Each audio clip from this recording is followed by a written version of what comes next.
अस्सलाम वालेकुम नाज़रीन, आप देख रहे हैं हारून व्लॉग्स और मेरा नाम है मोहम्मद हारून। पिंकी, खूबसूरत हसीना, मॉडलिंग से कोकीन बेचने तक का सफर। लाहौर में जो पहला मुकदमा दर्ज हुआ 2022 में, उसके अंदर बहुत ही अहम होशरुबा इंकशाफात जो है सामने आए। इससे कबल जो थोड़ी मोड़ी और छोटी मोटी जिसे हम कहेंगे कुछ बातें सामने आई थी, लेकिन अब एक बड़ा पंडोरा बॉक्स खुला और बहुत ही बड़े बड़े नाम इस तमाम केस के अंदर सामने आने शुरू हुए। सीसीडी को इस केस की तफ्तीश जो है वो करने के अहकाम जारी हो चुके हुए हैं और अब देखना यह है कि आने वाले दिनों के अंदर क्या मामला बैठेंगे। आज के व्लॉग के अंदर मैं आपको कुछ अहम बातें बताने जा रहा हूँ कि आखिर इस पिंकी के साथ जुड़े वो कौन कौन लोग हैं, कौन उन्हें सपोर्ट कर रहे थे और अब आगे आने वाले दिनों में क्या होने वाला है, और जो मुकदमा था उसकी असल तफ्तीश क्या हुई थी और किस तरह से पिंकी खुद को उस मुकदमे से निकालने में कामयाब हुई थी। कुछ मामला ये हैं कि जो लाहौर का मुकदमा है इसके अंदर बहुत अहम पेशरफ्त हुई है। आज लाहौर में डीआईजी इन्वेस्टिगेशन सैयद ज़ीशान रज़ा की सरबराही में एक बहुत बड़ा फैसला लिया गया। एक बहुत बड़ी पुलिस अफसरान की बैठक हुई थी और सबसे पहले वो केस की फाइल जो है मंगवाई गई, टेबल के ऊपर रखी गई और फिर उसका बगौर जायजा लिया गया कि आखिर कब, कहाँ और कैसे इस तफ्तीश के अंदर तब्दीलियां की गई।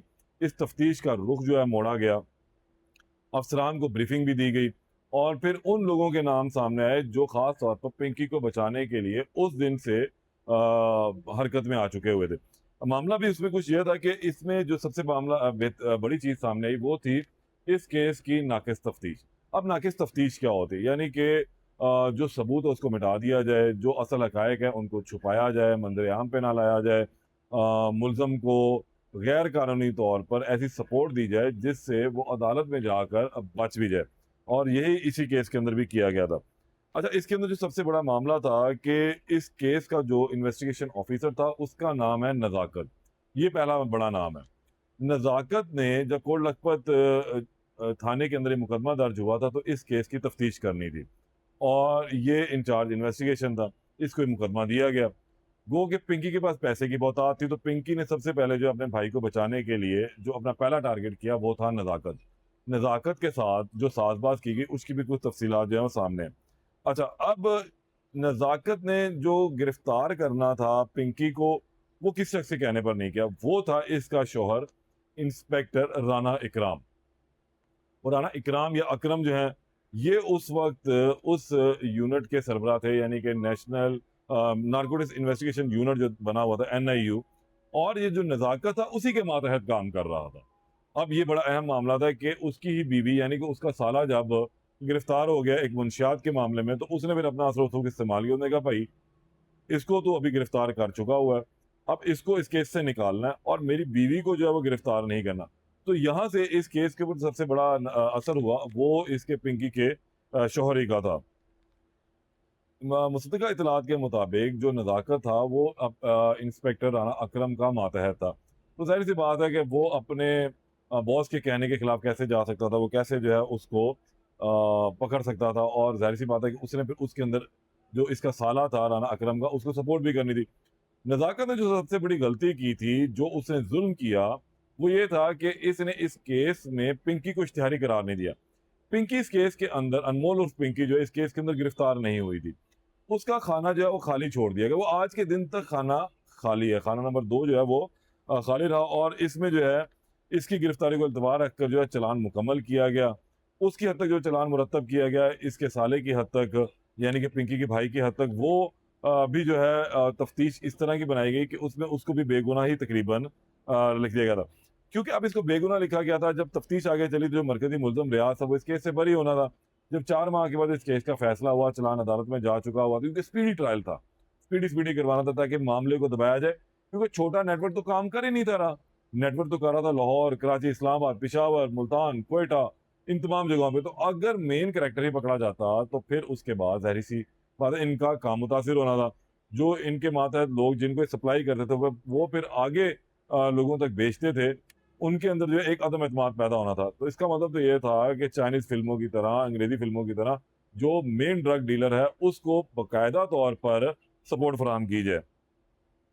अब इन्होंने उसको बचाने का क्या तरीका इख्तियार किया, जो मंशियात उससे पकड़ी गई थी उसका फॉरेंसिक ही नहीं करवाया गया और जो चीज फॉरेंसिक के लिए भिजवाई गई वो टेलीकॉम पाउडर बन गई, यानी कि वो सफेद पाउडर था, चूना था। और जब उसका फॉरेंसिक सामने आना था तो जाहिर सी बात है फारिग थी। इन्होंने वो उसको 100-50 ग्राम वाले मामले के अंदर रखा और जो पार्सल बनाने थे, जो मुहर्रर ने भेजने थे, आईओ ने भेजने थे, वो उसने भिजवाए नहीं। तो एक ताकि इसकी रिपोर्ट ही ना आए और जब रिपोर्ट ही नहीं आएगी तो ज़ाहिर-सी बात है इसमें मुल्ज़म ने बरी होना था।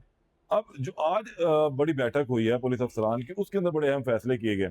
साथ में जो लीगल टीम है, ख़ास तौर पर पुलिस की, उसको भी आज तलब किया गया था। उससे राय तलब की गई है कि अब ये केस तो 4 साल पहले बंद हो चुका हुआ है, मुल्ज़िमान बरी हो चुके हैं, लेकिन जो चालान है उसके अंदर आज भी खातून जो है वो स्टैंड करती है। मुकदमा दोनों के खिलाफ हुआ, एक की हद तक बरी हो गया, दूसरा इसके अंदर शामिल ही नहीं हुआ।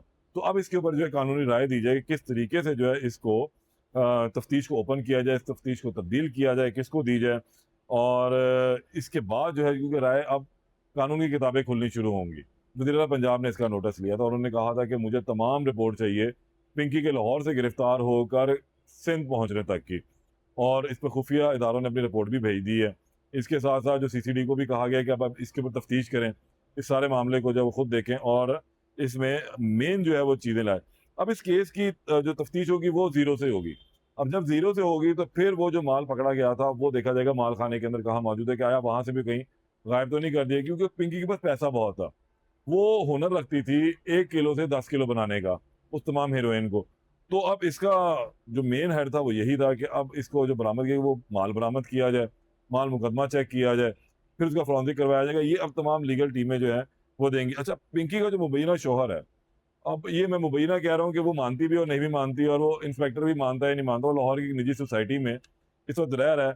तो उसको जो है वो जिस वक़्त पिंकी से उसने शादी की वो उस वक़्त इस मुंशियात सेल का जो इंचार्ज था यानी कि नारकोटिक्स इन्वेस्टिगेशन यूनिट जो था उसका वो हेड था और नज़ाकत उसके मातहत था। तो साहब की बीवी को यानी कि अपनी भाभी को कैसे वो कुछ कह सकता था?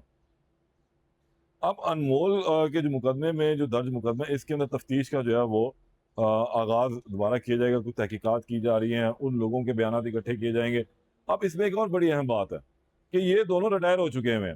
राना अकरम भी रिटायर हो चुका है, जो इस पिंकी का शौहर है और नज़ाकत, जो इस केस का आया था वो भी रिटायर हो चुका हुआ है। अब जो सैयद ज़ीशान रज़ा डीआईजी इन्वेस्टिगेशन इन्होंने एक काम ये किया है कि इनको जो है नोटिसेस जारी किए हैं और कहा है कि इनको तलब किया जाए, इनसे उस हवाले से थोड़ी तफ़सील इकट्ठी की जाए और एक रिपोर्ट मुरतब की जाए और जो इसके अंदर कल्प्रेट हैं, उनके खिलाफ कार्रवाई की जाएगी महकमाना।